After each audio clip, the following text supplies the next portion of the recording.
Hello, everyone, and welcome to the National Operations Center of Excellence webinar, Methods and Tools to Estimate Staffing Needs for Traffic Management Systems. This is a part of the TMS series.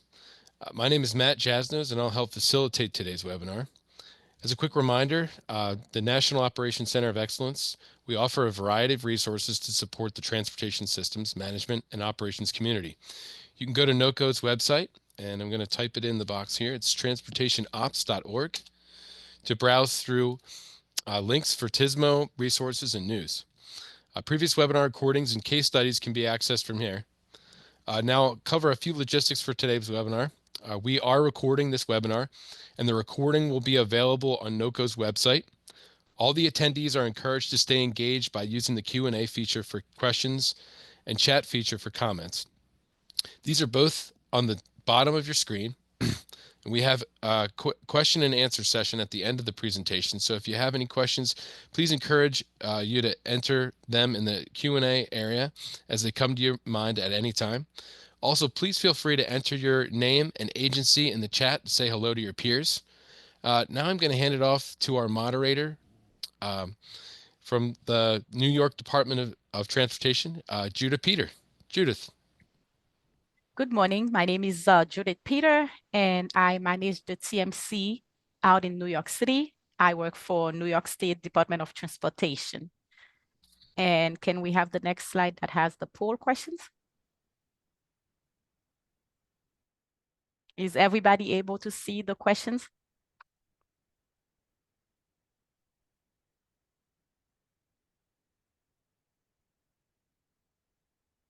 No.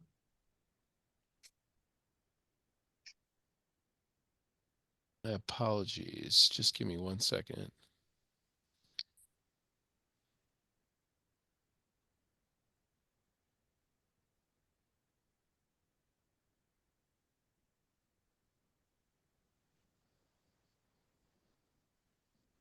All right. Sorry about that, everyone. There are two questions on the opening poll. One is, what organization are you affiliated with? And if you scroll down a little, and you will see the second question, which is what is your role with traffic management system? And I will be giving you 1 or 2 minutes to answer those poll questions.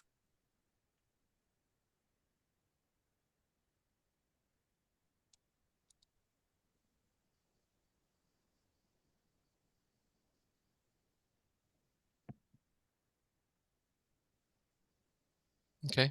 Looks like we got to. Matt? Okay. Want to end the poll? Yes, please. All right. Share results. And we have about 75% that are public agency, mainly states. That's the answer to the organization that we are affiliated with. And what is the second question?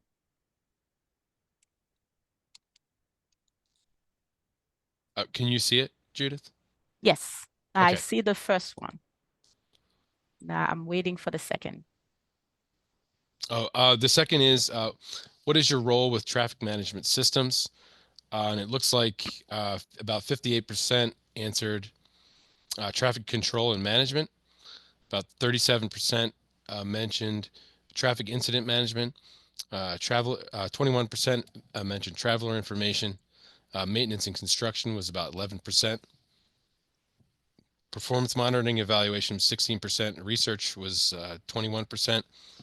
And service provider or a contractor was 5%. Thanks. Next slide, please. Judith, if you scroll down, there's the second one. Okay. So on your screen, you will see the agenda for today's webinar. The title is Challenges for TMS Staffing. So the first presenter will talk about the challenges that we face, and the next three presenters will share their practice and lesson learned from each of their agencies. Another disclaimer is the Q&A sessions will be at the end. Write them on the Q&A chat box. So we will go over them after each and every presenters have finished their presentation. Next slide. Then again, my name is Judith, like I have said. A little disclaimer, US DOT and FHWA, they do not endorse any of the product or any of the manufacturers that will be presented in this website. The view and expression also that we be shared by all the presenters are not necessarily the view of FHWA or USDOT. Next slide. There are a few objectives that we are trying to accomplish with this webinar. One is to share information about where we are now. And the other one, like I've said before, is to learn about other agencies' lesson learned. Next slide. What is TMC Pool Fund Study? The TMC Pool Fund Study is a group of 25 public agencies and organizations who voluntarily pool fund each year. Those funds address key challenges and issues that are facing TMC managers. The goal is to facilitating improving TMCs. We do it through performance, capability, and how they are managed and operated. At the bottom of the screen, you will see the TMC Pool Fund Study website if you need to know a little bit more about it.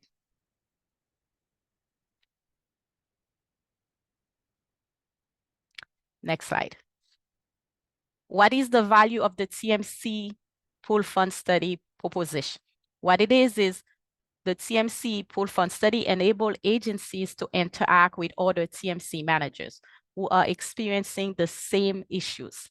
It also provides an opportunity to collectively identify issues, provide insight into project, and help shape resources the TMC Pool Fund Study is developing.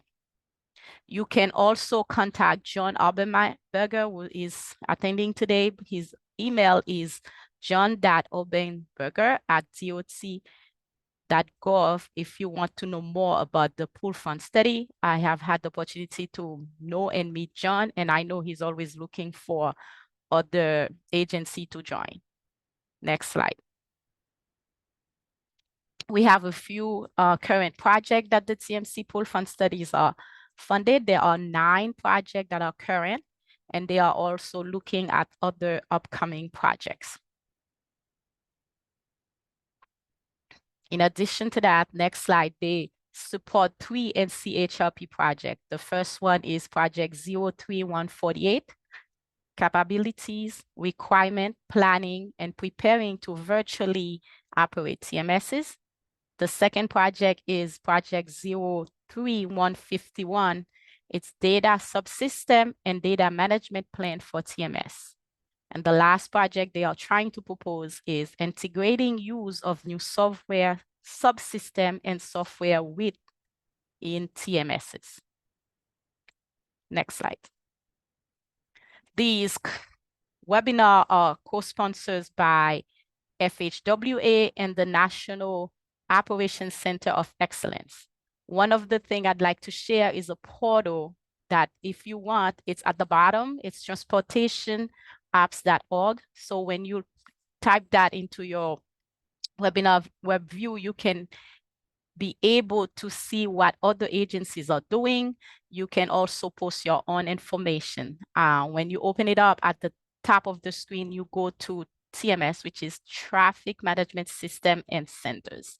So you can get all your resources there. You can also look at what other agencies are doing, what is the TMC pool fund studies and projects are in there. I think they also have other information that you can also browse. Next slide.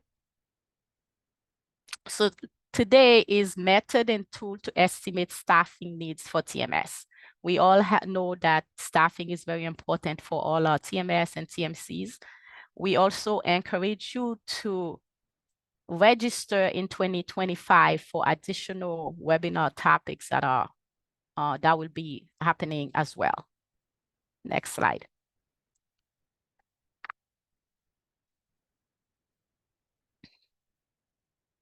We went over the NOCO website. So, and it's the same website before. With that, I would like to introduce Ted Smith from WSP. Ted Smith is the Senior Vice President, Transportation Operation. He will be talking about the challenges with current method and tool to estimate staffing needs. With that, I'll turn it over to Ted, and welcome, Ted. Great. Thank you, Judith. If I could get you to advance to the first slide, please. All right. As we dug into this research, it became clear that transportation agencies face several challenges in determining their TMS staffing needs. These challenges include, but are not limited to, quantifying needed skills for TMSs, understanding the metrics and data needed to estimate staffing, hiring or developing staff with specific expertise, training staff in specific technical issues, modifying staff roles and job descriptions, supporting TMSs with a range of needed skills and resources, predicting or estimating future staffing needs, and understanding evolving TMS functions and services. So these were some of the issues that we started to address with this research. If you could advance the slide, please.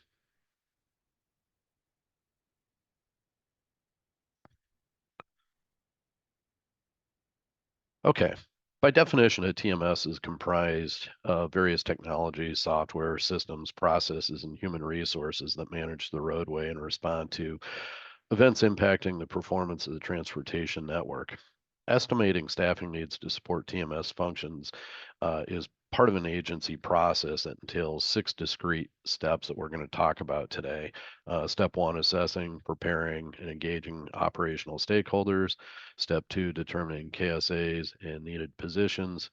Step 3, determining staffing needs. Step 4, developing staffing approach. Step 5, developing site management strategies. And the final step, implementing, monitoring, and evaluating staffing levels. Of these 6, it's important to note, of these 6, 1, 2, and 4 are critical in identifying staffing needs.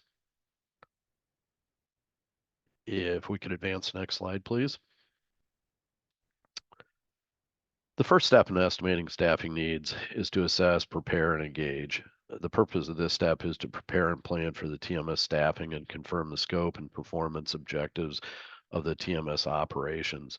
Some of the key actions an agency can conduct in this step include, but are not limited to, assessing needs for staff planning, engaging stakeholders, obtaining approvals, assigning resources, aligning with other strategic planning or human resource initiatives or efforts, confirming TMS scope, performance objectives and goals, identifying TMS functions, services, actions, and determining factors affecting current and future staffing levels.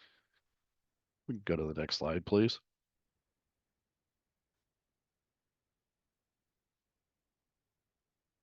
As an agency begins to estimate their staffing needs, they may run into a range of challenges. Some of the challenges that we've identified through this research include, but are not necessarily limited to, identifying, collecting the correct data to support analytical activities, determining a methodology to use when estimating staffing needs, identifying and selecting appropriate performance measures for the staffing levels. And there are a lot of different things that are included in that, including staff performance, understanding the metrics and data needed to estimate staffing levels, predicting future staffing needs, and developing the capability to monitor and collect staff performance data and TMS demands. If we could go to the next slide. I apologize. I've got a little bit of a cold today, so a little bit scratchy and a little bit stuffed up. I showed you previously the process, the overall process, and we're going to focus in on this slide with steps 2 and 3, which are really focused on helping an agency identify TMS staffing needs. Step 2 involves determining KSAs and positions needed for TMS functions, action services, and support. Examples of the key actions in step 2 are determining current and future KSA needs, implement and operate, required to implement and operate the TMS, matching TMS functions, actions, and services and support to the job classification, drafting or updating needed positions and descriptions, and defining staff performance measures that align with the TMS operational performance measures. Step 3 involves determining the TMS operations schedule, demand, and number of positions for current and future needs. Examples of key actions in Step 3 are collecting data on to help determine staffing demands and performance, forecasting future demand and staffing needs, and calculating staffing needs, determining TMS operating and staffing schedules, revising positions based on levels of KSA needed, and assessing current and expected resources versus demand and future needs. If we can move forward to the next slide.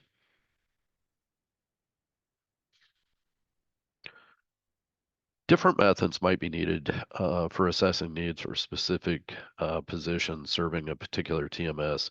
Agencies should consider whether staffing needs should be assessed for the entire TMS or for specific function services or activities.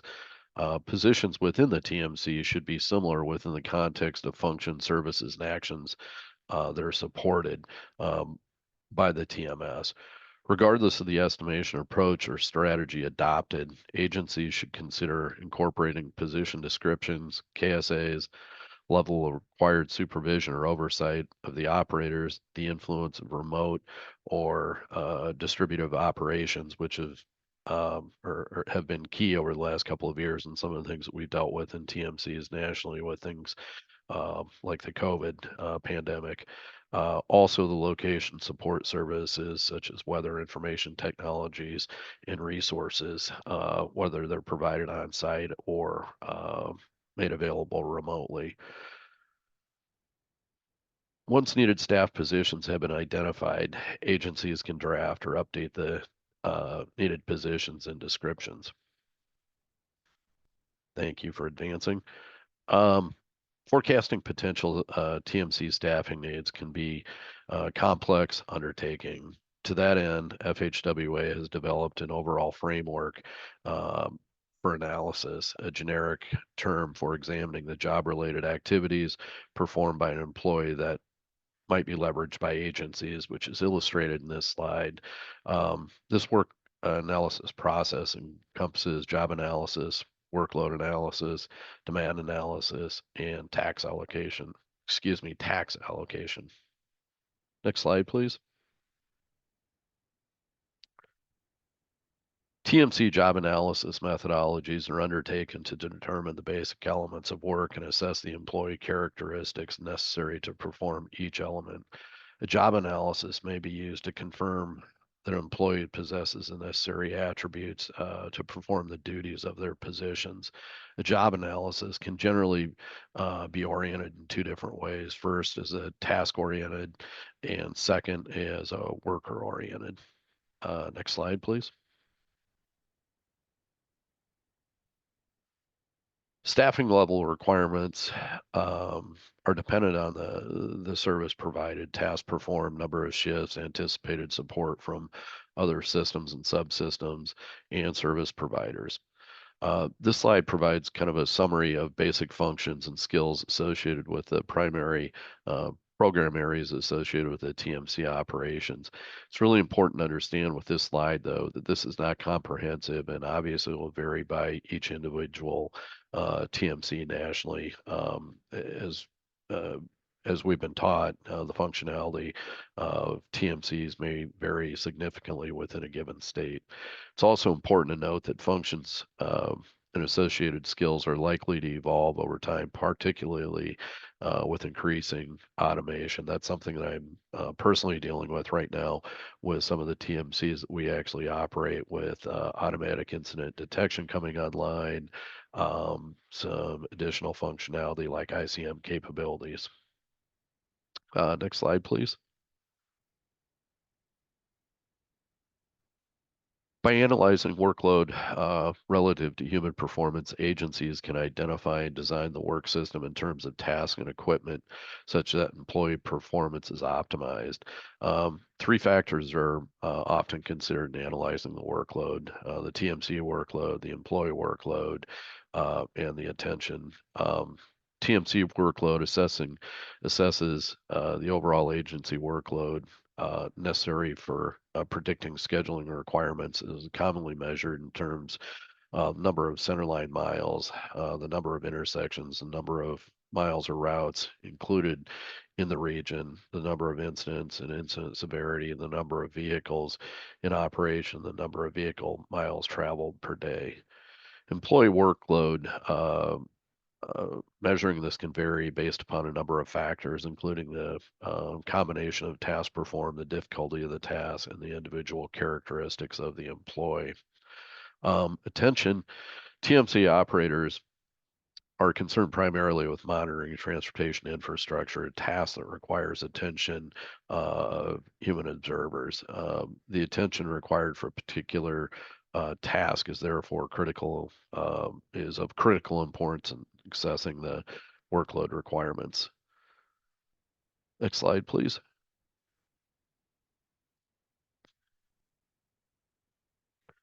Various demand prediction models have been used to determine employee scheduling requirements based on demand or TMC services. Agencies may use time series data recorded over equally spaced intervals and ordered by occurrence to support this analysis. This will likely include four components: trend component, seasonal component, cyclical component, and our random component. Next slide, please.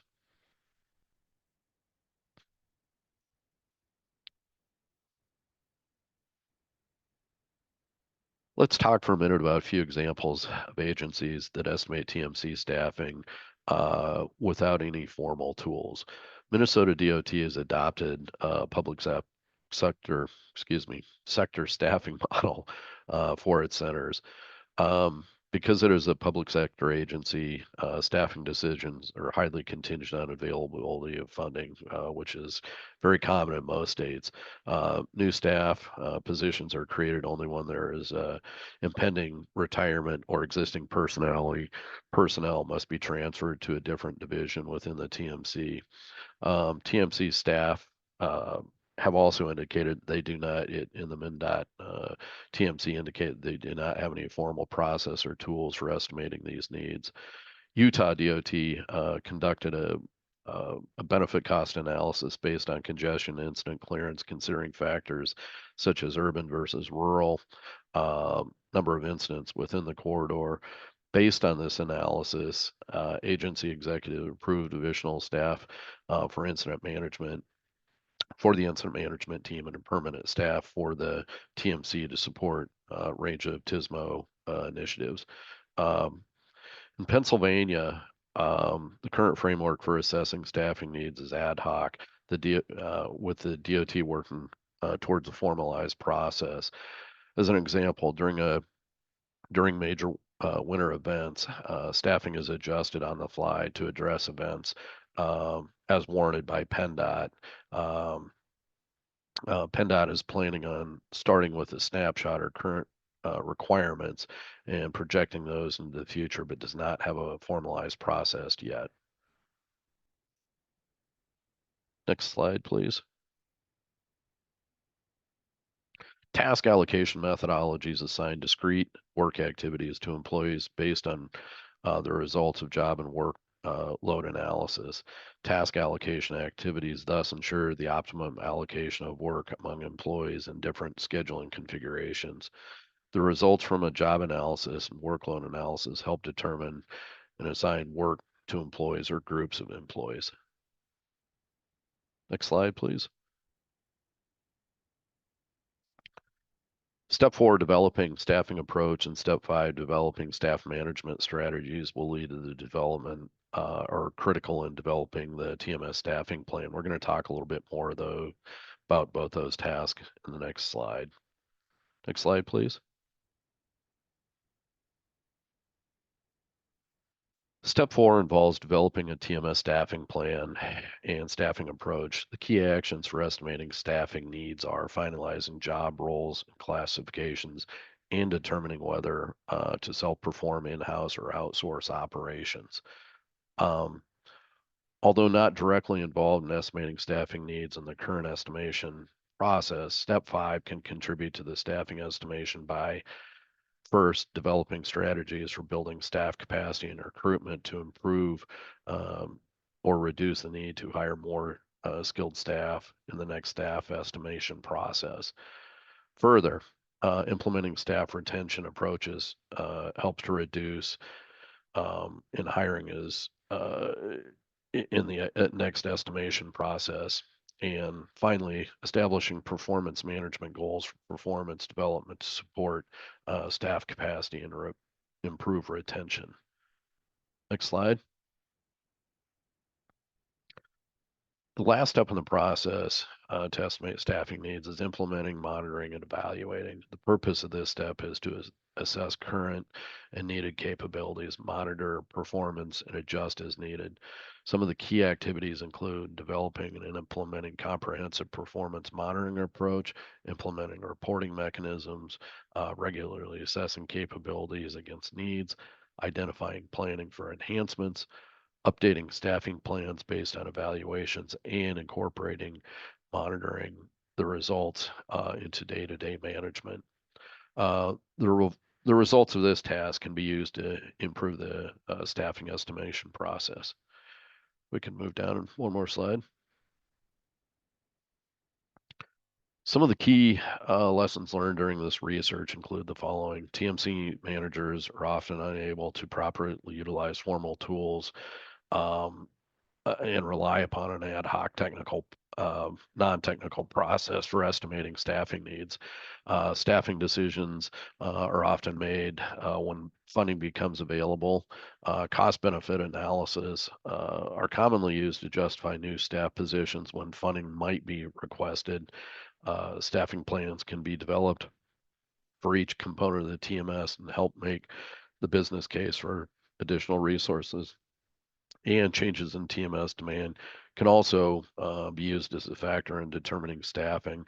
I think I mentioned, moving forward, a lot of TMCs like the ones that we operate end up with additional functionality like with AID and ICM coming online. And I think that's the end of my presentation. Thank you, Judith. Thank you, Ted.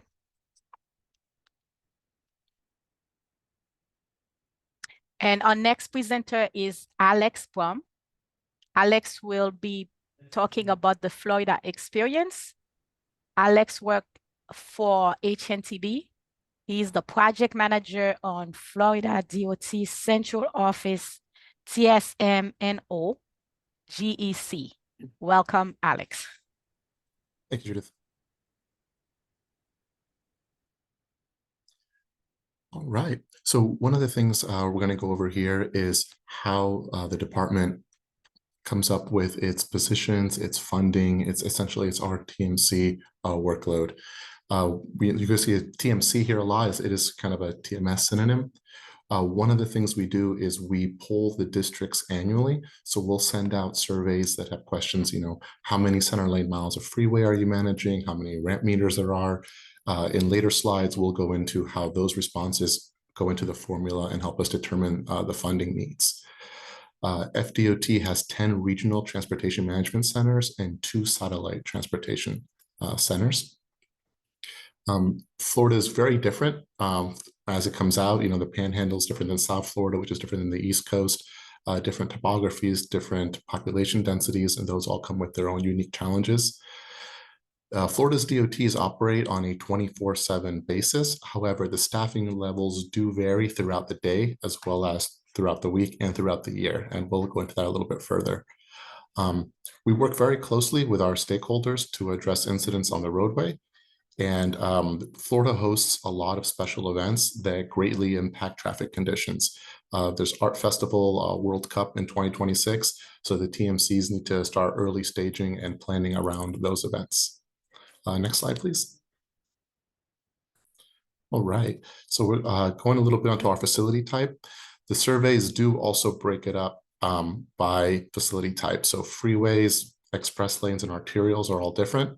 And then there's also different qualifying criteria for things like ramp meters, truck parking, things like that. We also, I guess the surveys also take into account how many events an operator can manage, and the number of express lanes, the numbers of ramp meters, those translates to how many operators need to be within the TMC at a given time. Next slide. All right, so some of the things that we talk about when estimating our staffing needs. So as I mentioned, we look into center lane miles. We take a historical amount of traffic incidents and events, look at it from a per mile perspective, because that is one of the best ways for us to normalize the data.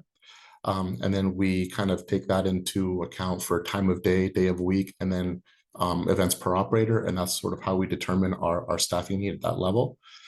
Number of TMCs also comes into account. TMCs also have unique software, unique staff.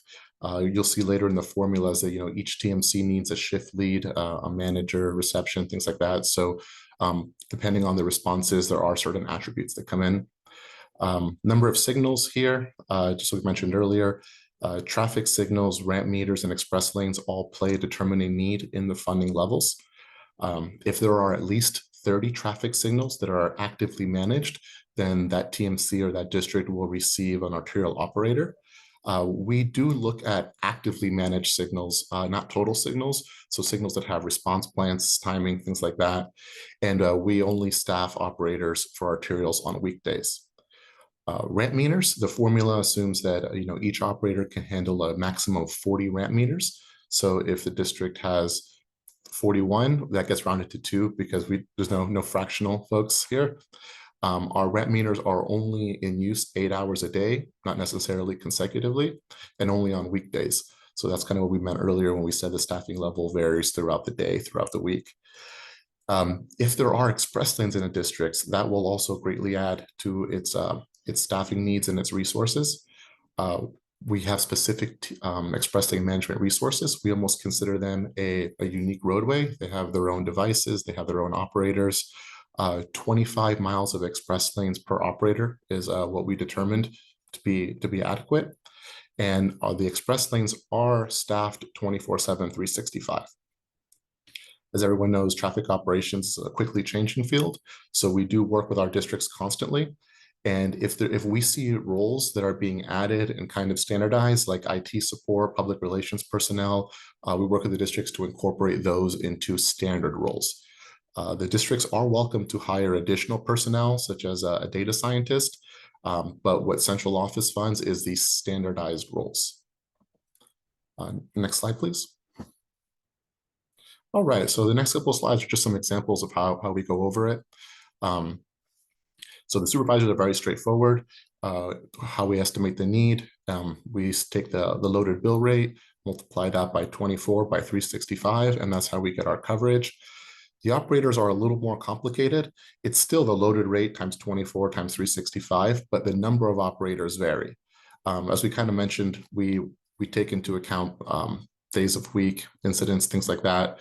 We have 6 operator staffing time periods. Weekdays, 6 a.m. to 2 p.m., weekdays, 2 p.m. to 10 p.m., weekdays, 10 p.m. to 6 a.m., and then the same for the weekends, 6 to 2, 2 to 10, 10 to 6. When we look at our historical data and we see how many incidents there are during that time frame, that helps us determine the level of staffing needed during that time frame.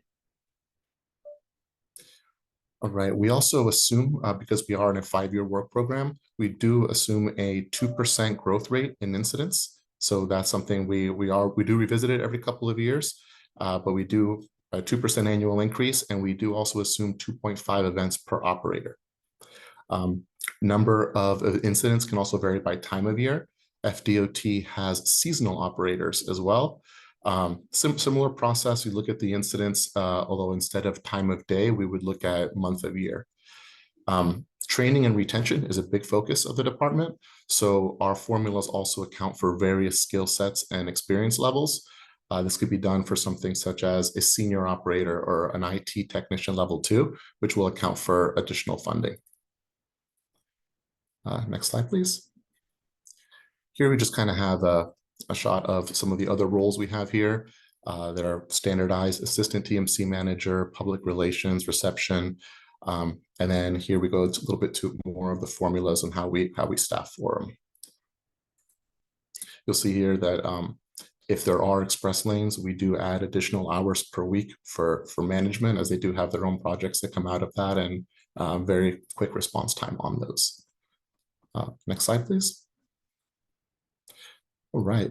So the department's traffic engineering and operations office, they submit a TMC operations budget to the FDOT work program on a 5-year basis. The TMC operation staffing formula includes an annual inflation factor, and we happen to use the fiscal year inflation factors determined by FDOT's transportation cost report. Once we've identified the correct number of staff for the optimal TMC workload, we do add a region adjusted factor.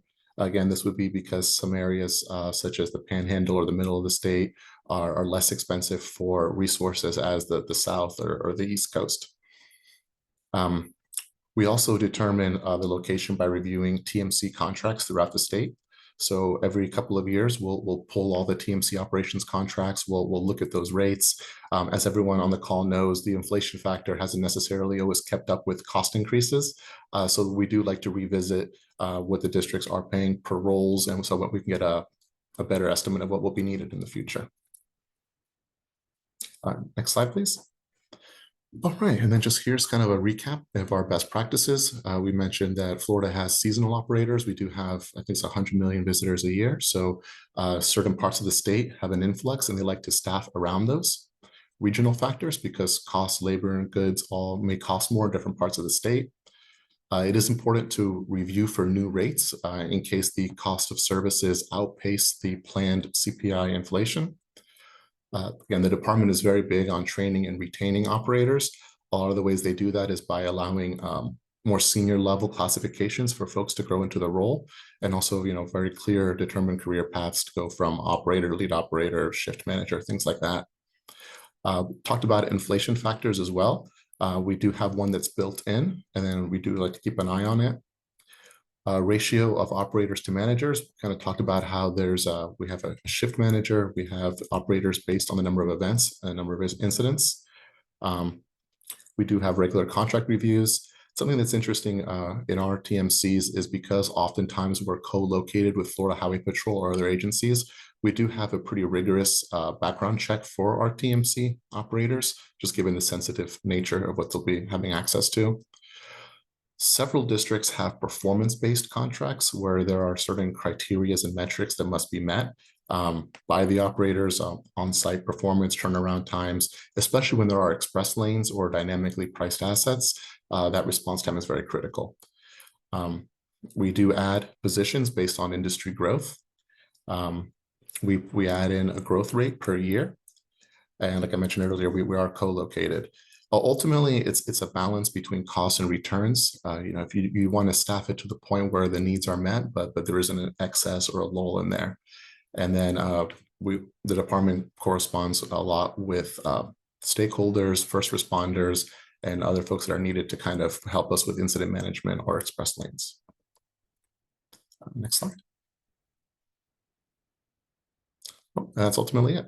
Thank you.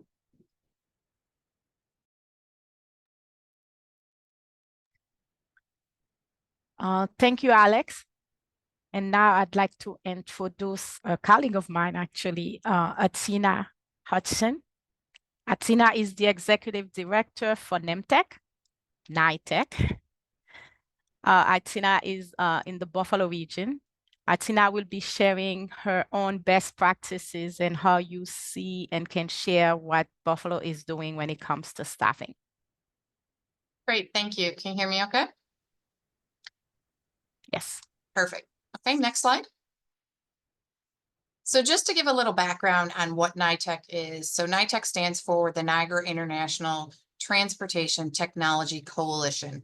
So it was a coalition that was formed almost 30 years ago through a federal mobility grant, but really what the basis of it is to pull together the agencies in this binational region so we can work together and coordinate the management of operations. So how we're structured is we have 5 policy members, 9 general members, and 30 affiliate members, which actually that's increased over the years. That's where we look to add additional members to our coalition. Really, it's the transportation agencies, it's the public safety, the border enforcement.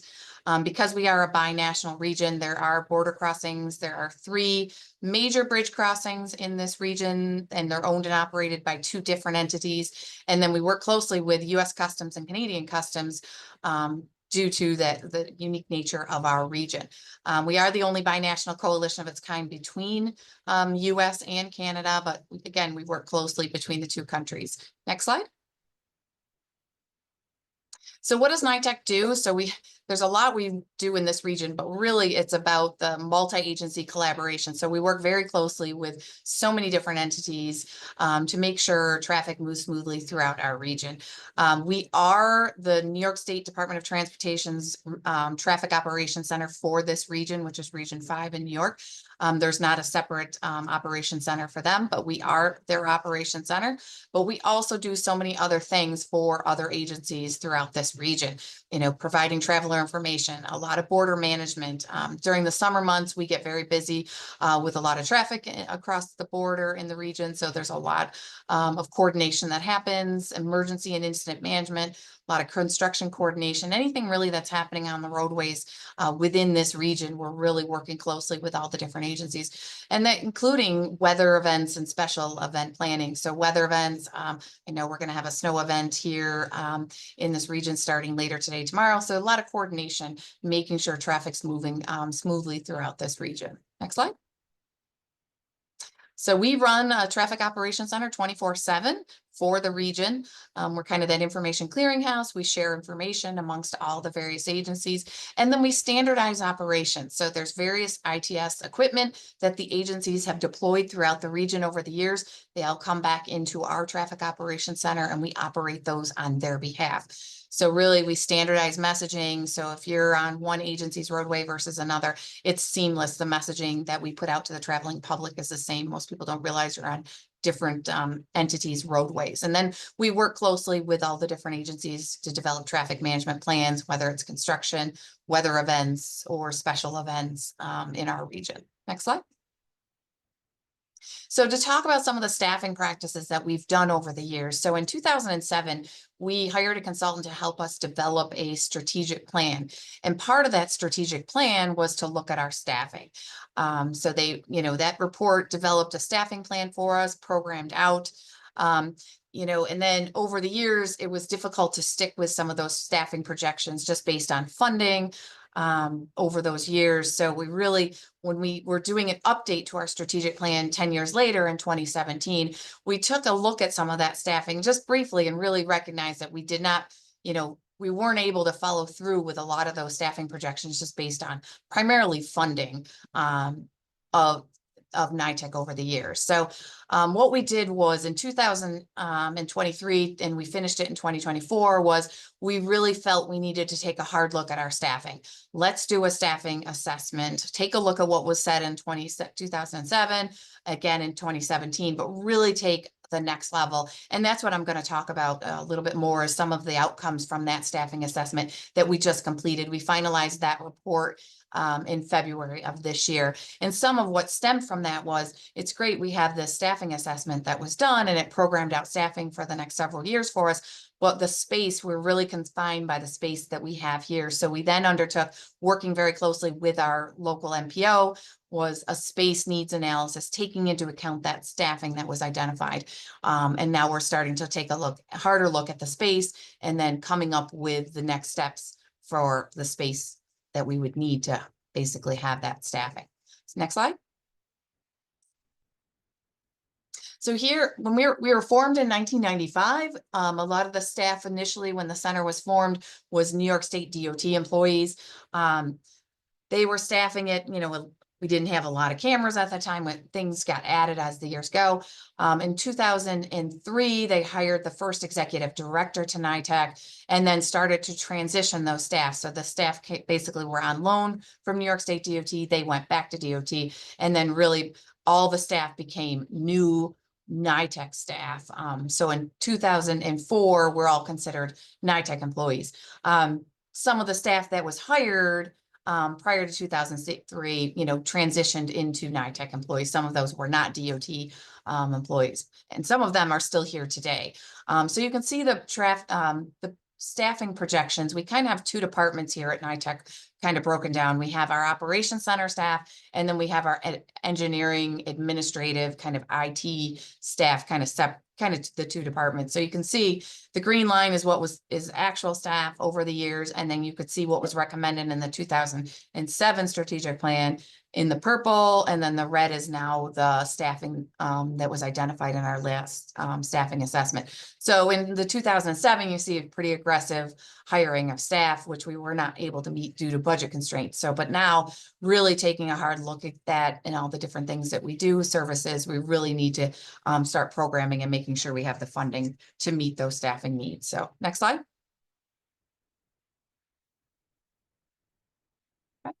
So, we've really expanded on our roles and responsibilities over the years. When we were first formed, it was with 14 member agencies that we were really working with. Now we're up to 44. So there are additional services and functions that we are doing for other entities and agencies that have grown over the years. So, we've added some additional committees. We have a structure here at NITEC where we have various committees that meet, that pull together the agencies and work through, different initiatives, different projects, different issues.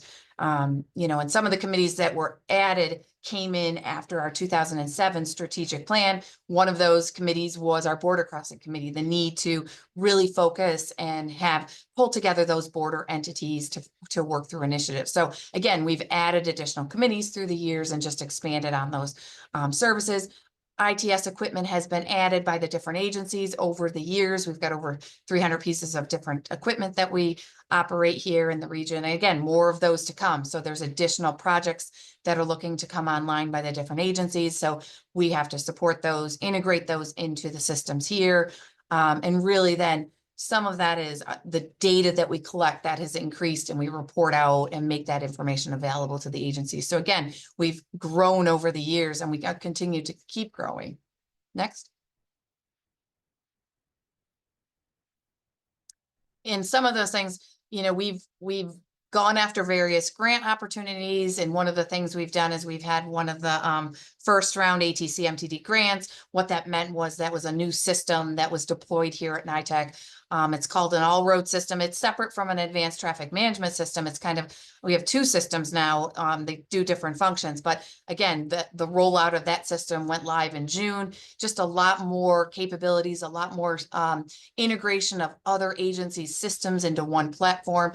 But what that does is it allows us to have more things that we're monitoring and taking a look at, and more work on our operations folks as in addition to on our system staff to make sure there's, another system they've got to monitor and maintain. And then also, we're trying to keep in line with some of the state and federal cybersecurity guidelines that have been coming out. And as equipment changes, just trying to keep up on that over the years. And again, just expanding on other ITS projects in the region, different projects that are going to be coming online, taking that into account. There's some additional needs from NITEC, both on the operations side and the system side. Next slide. So looking at some of the tools that we use. So when we developed the latest assessment plan that we worked on, we worked with a consultant that really took a look at all the various kind of frameworks that are out there, the different studies that have been done, the different tools that are available. So they really took that and really dove into that, looking at, they did interviews with our staff here, and then also other things, but they really, some of the basis of what they did was based on the tools and strategies that are out there right now. Next slide. And some of the case studies. So that's something they did, is they did some case studies. They went out and interviewed and looked at some of these organizations, tried to look at, similar sized, operation centers, some that do some, functions like that we do here in this region, some cross-border components. So that's where they looked at some of these case studies to be comparable, to take a look at what they're doing staff-wise and how they operate, and seeing where it compares to what we do and how we function here in our region. Next slide.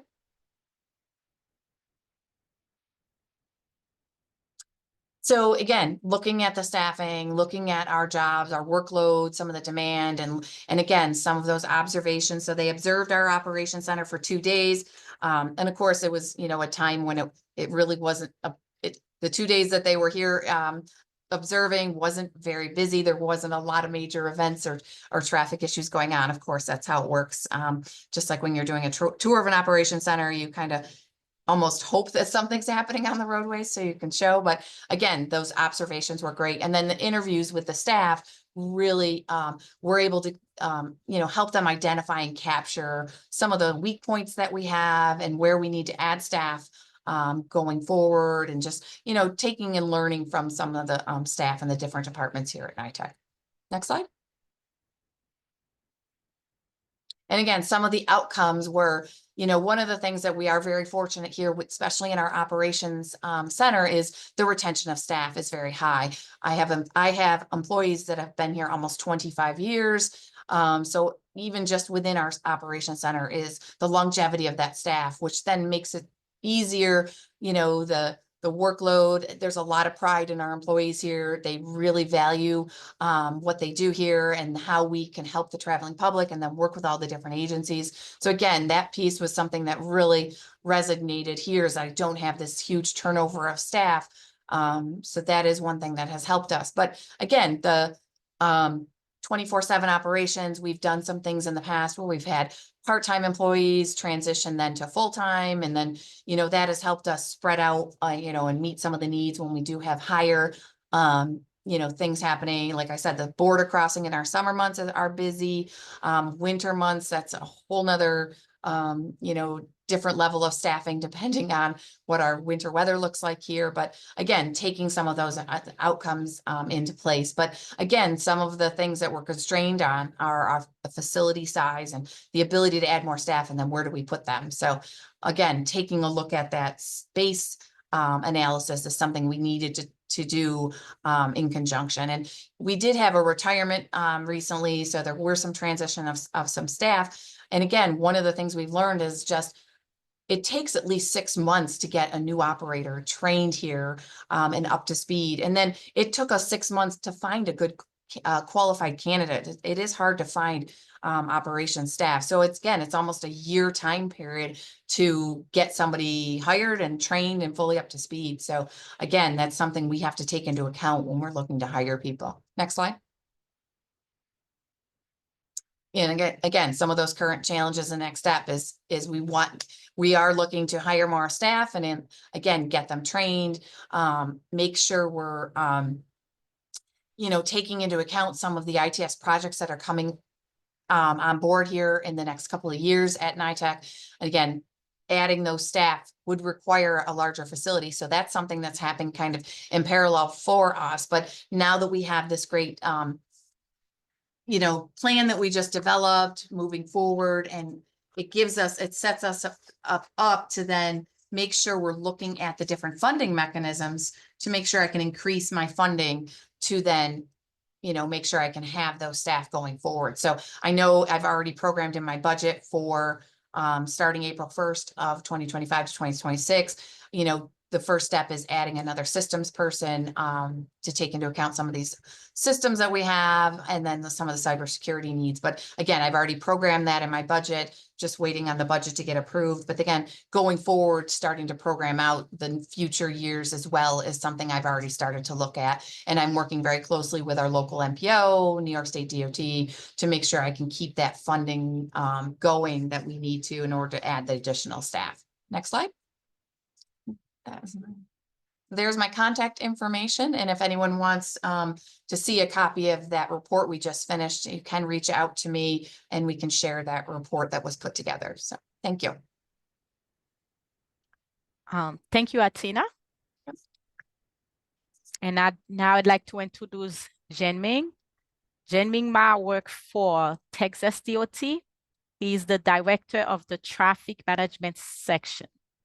Jen Ming will discuss the same way Atina did. He'll be talking about the agency practices and lesson learned from the Texas DOT side. Welcome, Jen Ming. Well, thank you.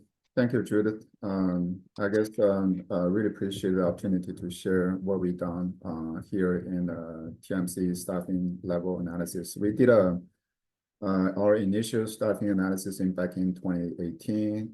We updated in 2022 with some new information, and we're in the process of updating again because there are a lot of new changes, new technologies, and as well as new situations that we're dealing with. Again, thank you. Next slide, please. Okay, I guess for this exercise, we have teamed up with AECOM team to figure out basically the best staffing levels for 6 of our busiest traffic management centers in Austin, Dallas, El Paso, Fort Worth, Houston, and San Antonio. To get best results, we were used a mix of both like numbers and insights, literally just quantitative analysis as well as the quantitative analysis to back up our recommendations. The goal was actually to come up with a clear and easy to understand suggestions for current staffing levels, along with some of the factors that might lead to changes in staffing as conditions evolve. As you can see from the map, we have different weather conditions. Like in the north, we are dealing with winter weather. In the south, we're dealing with some of the flooding issues. West, we're dealing with dust storms and other high wind situations. We also have the El Paso there. We're dealing with a kind of binational commercial trucks, the crossings and other things, and also we have 3 NBA teams and 2 NFL teams and numerous college teams as well. So there are a lot of special events we're dealing with. Anyway, next slide. So I guess the purpose of doing this is we're trying to figure out what is the right number of staffing for TMC.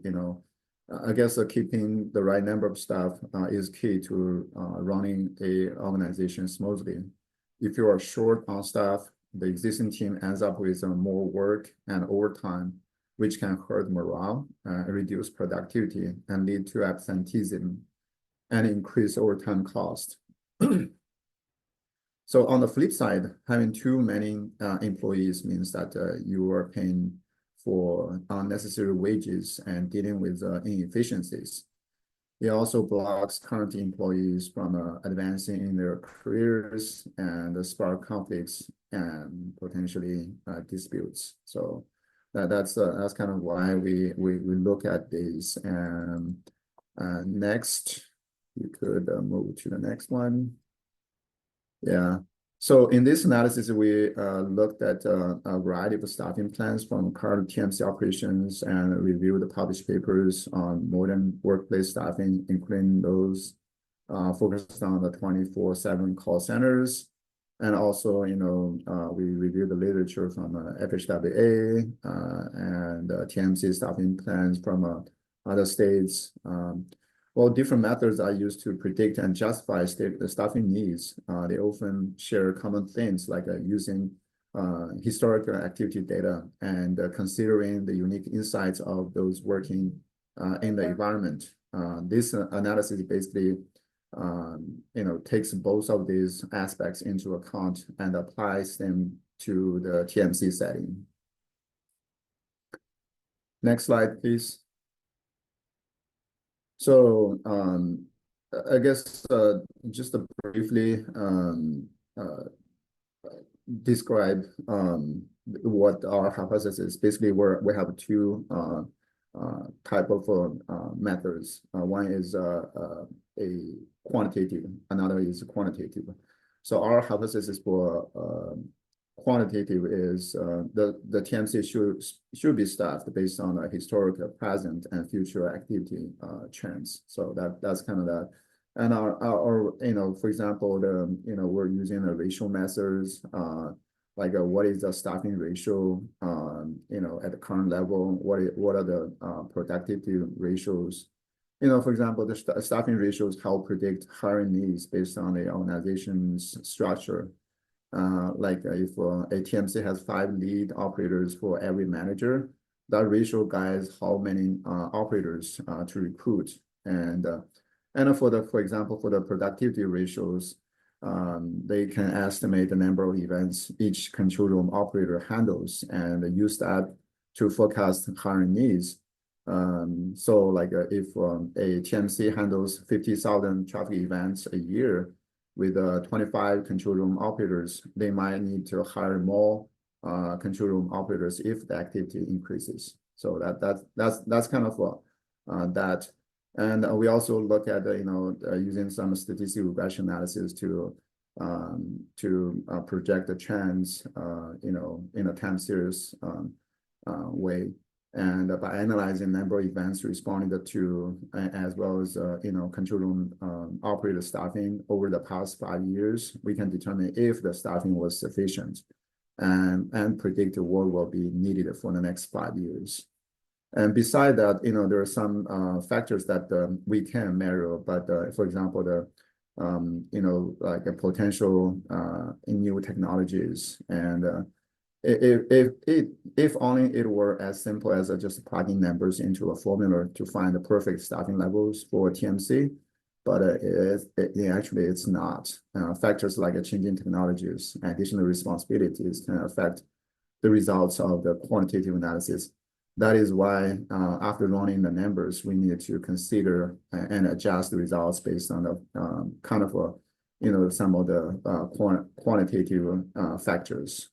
So that's kind of where we doing. And next.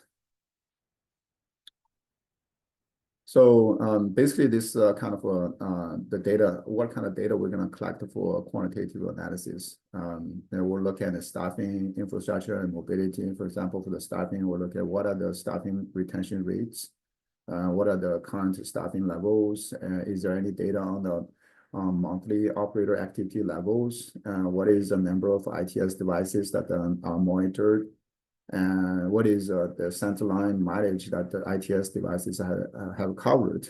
Is there any data on the VMT in the region? So those are kind of the data that we're trying to gather and use as our quantitative analysis. Next. So as we can see for the quantitative analysis, we also look at different things. For example, what are the job functions of the control room operators in the TMC? Sometimes like control room operators, they have responsibilities outside their usual scope, which can affect estimated staffing levels, either positively or negatively. What are the new technologies and functionalities, if any, are expected to be introduced in the TMC over the next 1 or 2 years? And new technologies that add to the workload can increase the staffing level. However, if the new tech replaces the old system and makes things easier, it can reduce the estimated staffing level, right? So what are the major roadway and construction projects might impact the TMC activity levels in the next 1 or 3 years? Like a big roadway projects can significantly affect TMC operations, possibly requiring more staff temporarily, how we can address that. And depending on the past employee retention rates, it might be better to plan for overtime rather than hiring new staff. And also, are there any additional responsibilities that the TMC operators will be taking on? Like TMC staff might have tasks beyond the real-time traffic operations, like a data analysis, co-operations, signal timing, and other things that could increase the estimated staffing level. Has it been challenging to fill TMC's shift vacancies during like call-offs, control room operator vacations or employee turnovers. So easy occurring shift vacancies can impact the estimated staffing level either positively or negatively. Is there any concern about the future, TMC funding that might affect, like staffing levels? And also, what are what is kind of the rationalization for desired staffing level determined before this analysis and have been made and under what conditions?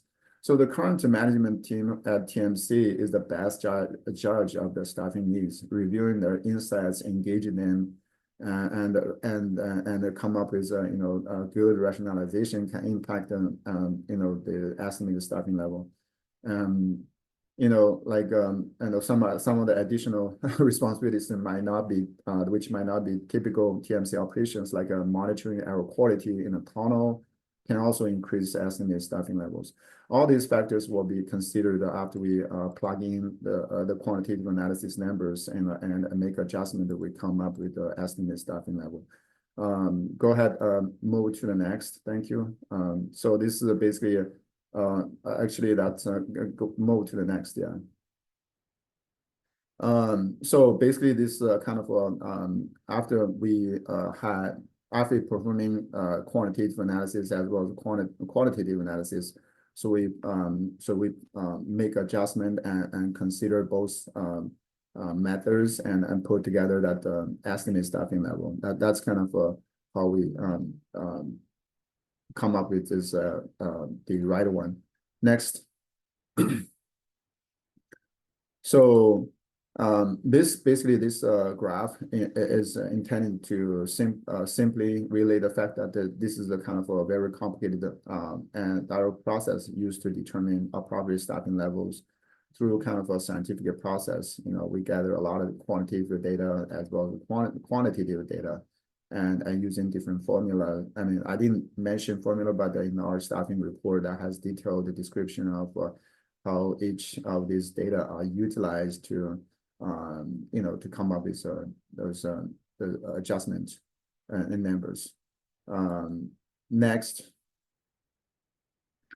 So in the next few slides, I just wanted to highlight the updates that we did in 2022 compared to the 2018 analysis. So this is a kind of in the Austin area. Austin urban sprawl has really influenced every aspects of the TMC events and personnel growth. So despite this, the current staffing level of the 27 full-time employees should be enough for the next few years. Basically, this is based on the average number of events each staff member handles per month, as well as the total number of instrument centerline miles being monitored, which is actually less than most of other TMC in Texas. So we have 5 24/7, actually total of 6 24/7 TMCs. So this kind of easy TMC. And for the next one, if you move to the next one, that's Dallas. Next slide, please. So next one is the Dallas. Basically, that's the Deltrans TMC. Could really use more operators with the 2 full-time employees per shift, each getting 2 days off like per week. It would be also great to add another shift lead to oversee and ensure quality across almost all shifts, including like overnight. Although the TMC staffing has significantly improved since its low levels before 2018, it still needs most additional staff compared to any other Texas TMCs. So that's kind of what we found for the Dallas TMC. So next one, that's I think it's El Paso. Yes. Since we did since the 2018 staffing analysis, we were started using contract to help with workload. So this has really boosted our ability to handle all district-wide events and go 24/7 starting in September 2022. about 2 years ago. The timing for this extra help was perfect, but not just for the expanded hours, but also because the district's field equipment has grown by like a 48%. Like they have instrumented a lot of their roadways with cameras, TMS, and sensors, and as well as centerline miles were monitored. We have increased about by like a 33%. So with the 24/7 operations starting like September 2022, we still recommend that add additional dedicated trainers, but this person could also step in as an operator when needed. This idea is consistent with our like 2018 reasoning. A systems analyst would still be useful. We think that the role should be shifted more towards a data analyst or a hybrid role. So this way we can make the most of the large amounts of data coming into the TMC. Analyzing and reporting on this data will make TMC even more valuable to the to our operations and other stakeholders like traffic incident management community, so we can utilize that to track how we respond to incidents and make decisions based on that. Next slide, please. So this is a kind of Fort Worth. The Fort Worth district is now handling all public information tasks as well, including like social media updates and traffic signal management. These rules were initially recommended for TMC back in 2018, but have been removed from that like kind of estimate staffing level in 2022. So the current lead operators can take on one of the 3 shift lead positions, which means that they're shifting 1 full-time employees to the operator category. These changes result in a net estimate staffing level of 20 full-time employees, about a 10% reduction from the 2018 level. But looking ahead, it's crucial for the kind of a quality and a retention of operators to keep a dedicated trainer who can also evaluate TMC staffing performance. This role is currently filled by a textile employee.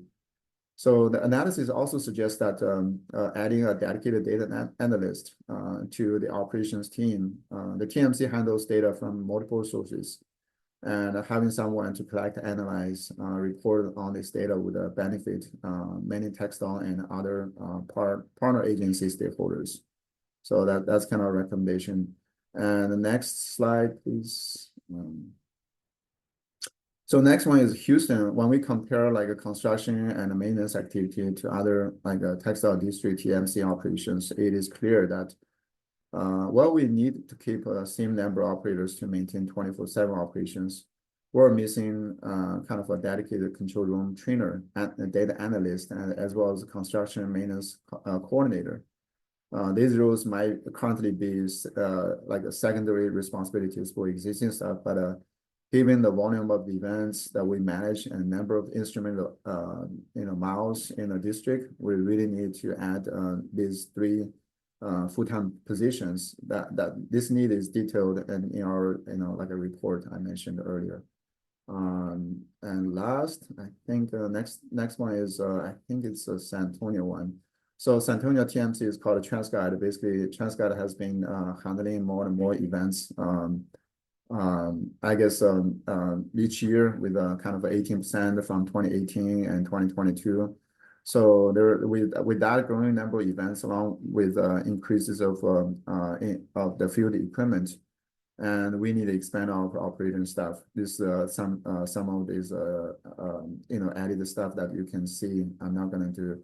And the next one is I guess it's just I just want to conclude with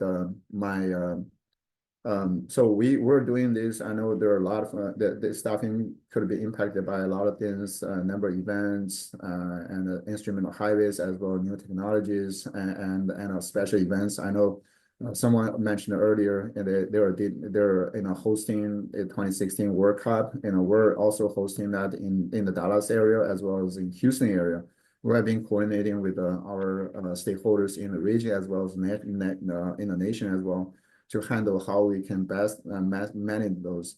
There are definitely needs of additional staff for things like that. So how we can address those, and also one thing I wanted to wanted to mention is like when we talk about a number of incidents we respond.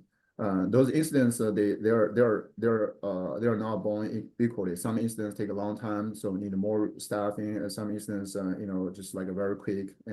So how we can differentiate that? That's something that we need to consider. With that, thank you very much for the opportunity. I turn it back to Judith. Thank you. Thank you, Jianming. And now we are part for the Q&A section. While we are downloading the questions.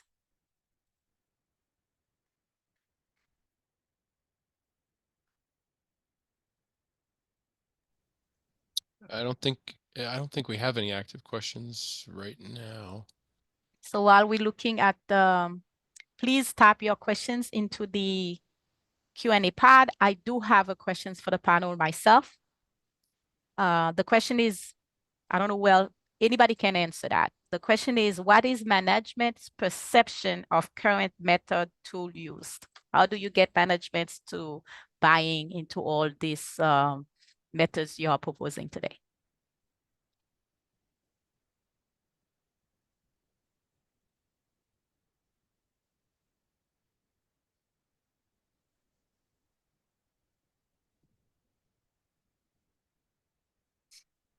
Any volunteer? I guess it's Athena from NITEC. From our perspective, it's, management, which under us, it would be my board of directors. I think just capturing and having them understand everything that we do in our operations center and why we need additional staff to do all those various functions and making sure it's documented, all the different things that we do, the new systems coming online and why. So really, I think that's the biggest key is being able to justify why you need that additional staff. You can't just operate it, as is. It's the data to go back behind it. And, we capture that on a yearly basis where we look at, all of our data we collect in our center. We do various reports and statistics, but, from how many crashes we're handling to how many times the border were delayed. So again, keeping track of that and being able to kind of show that is how we've been able to justify it to our upper management. Thanks, Athena. Anybody else? Yeah, this is Jianming. In Texas, we're doing similar things. Like, for example, for the HERO program, basically it's a safety service patrol program. When we added that, so we collect gather data, how many, stranded vehicles or motorists we helped and how that impact, traffic and those type of things, and use that as a basis to justify our additional needs to expand the SSP services in other roads. Basically, just, that way, my management would definitely will buy it. Thank you. Thanks. I have a question. Oh, go ahead. Yeah, Judith, somewhat like Tina had said, in Hudson Valley, just north of you, we've recently brought the ICM Lower Hudson Transit Link online, and it was a little unclear how many ICM incidents that we were actually going to have. So we're kind of, were we going to require additional staff? We're kind of keeping tabs on how many of these ICM incidents or events, if you will, to see if we actually have. So we don't necessarily have a process other than keeping track of the number of events where this added functionality is required. Thanks. I have a question from the audience. The question is from Brian. He asked, can you provide more detail on how you quantify the workload capacity of control operators? How many incidents/tasks each operators could handle? So it's for anybody on the podium.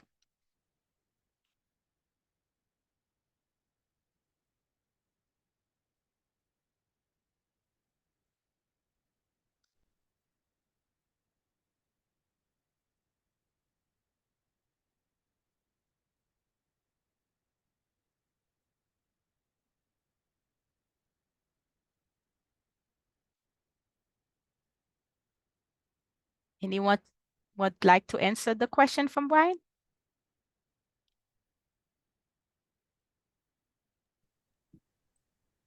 I can answer, but it's probably not the answer that he wants. I don't know that in any place we operate that we've actually come up with some sort of metric um, to determine, how many activities an operator can handle at one time. And I know exactly what you're getting at. And I reflect back on in graduate school, a guy came in to talk about air traffic control.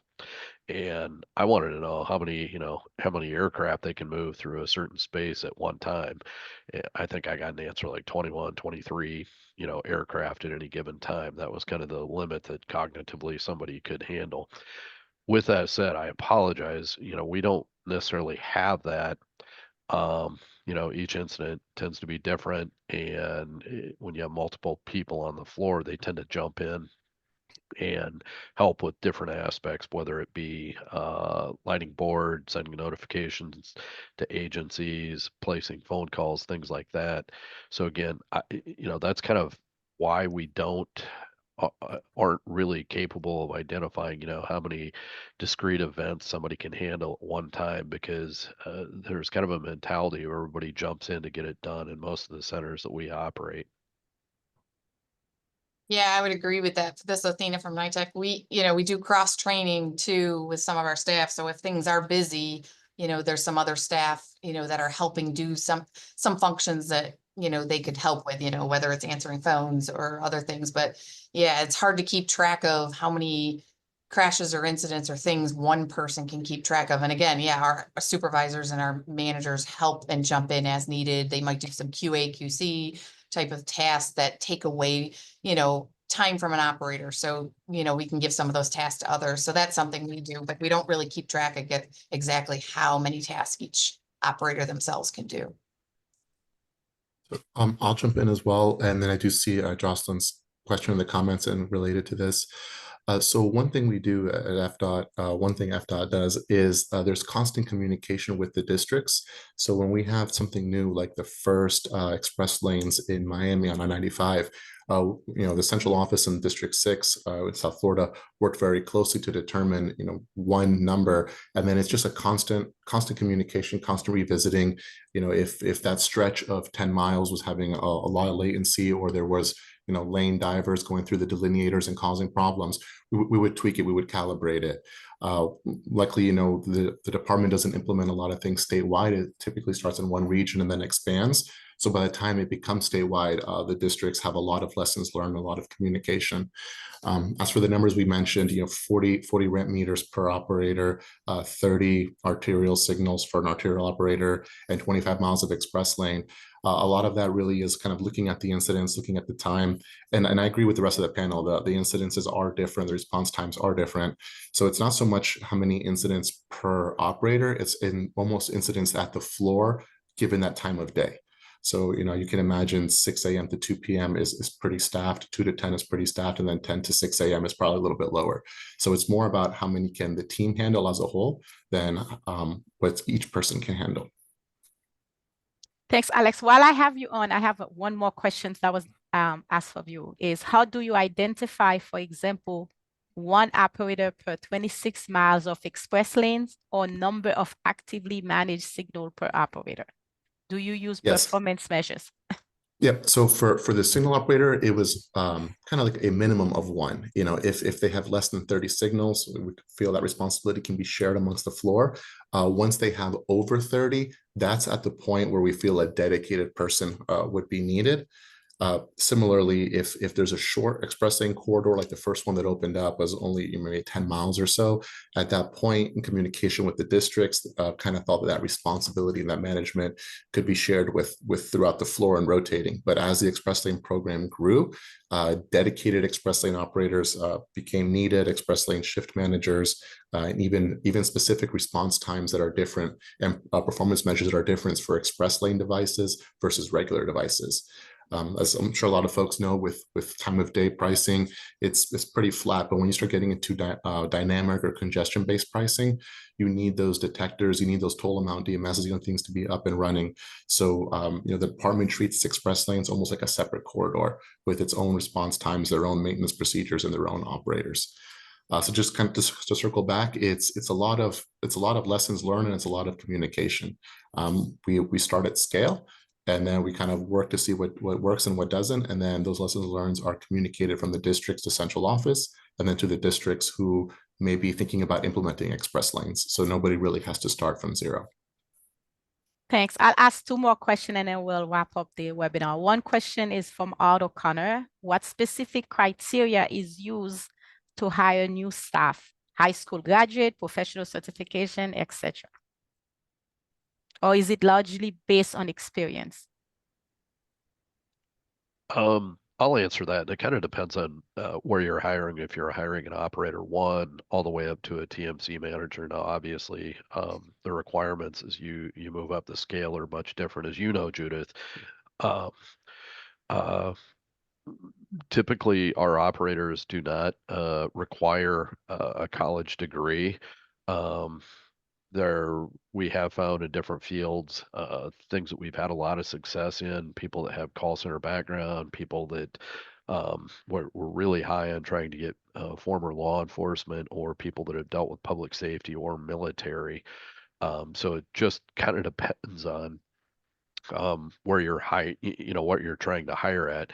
I understand, some of the other functions that are kind of becoming important, more and more important to a TMC, like data analytics. Um, there are educational requirements, but for an operator one, somebody that sits on the floor throughout the shift, uh, we really don't have any kind of educational requirements necessarily for that. Some of the background, like I said, disciplines, places that they've worked, we've also had excellent luck with getting people out of commercial vehicle operations, people that perhaps have worked as dispatcher for freight companies. So that's kind of the answer, and that's experience in the business line that I work in. And my last question is, anybody can answer that. Do you incorporate staff growth opportunities beyond TMC operation?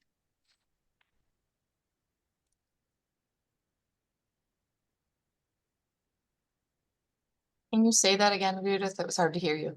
Okay, sorry, I'll go back to it. Do you incorporate staff growth opportunities beyond TMC operation?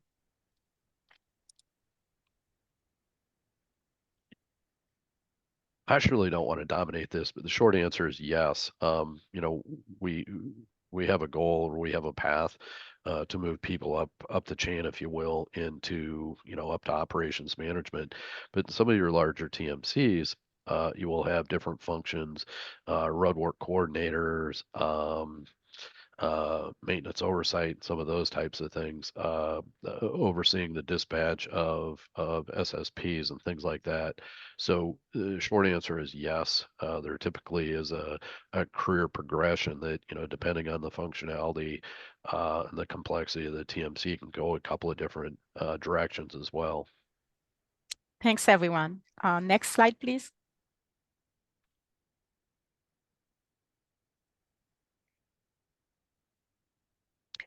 Like we have said at the beginning, the TMC pool fund study does a lot of work. So you can see that on the screen, and you can also see the report on their website, tmcpfs.up.fhwa.dot.gov. I know it's also on the website. They've been trying to say that. Next slide, please. Today's webinar was the staffing needs. We do have other webinars that you can sign up for in 2025. And if you would like to be a future speaker for any of the upcoming webinar or any other webinar, please contact John Obenberger at doc.gov.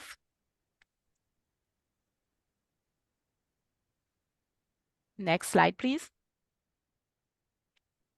And we mentioned this at the beginning, is the NOCO website where you could submit any informations.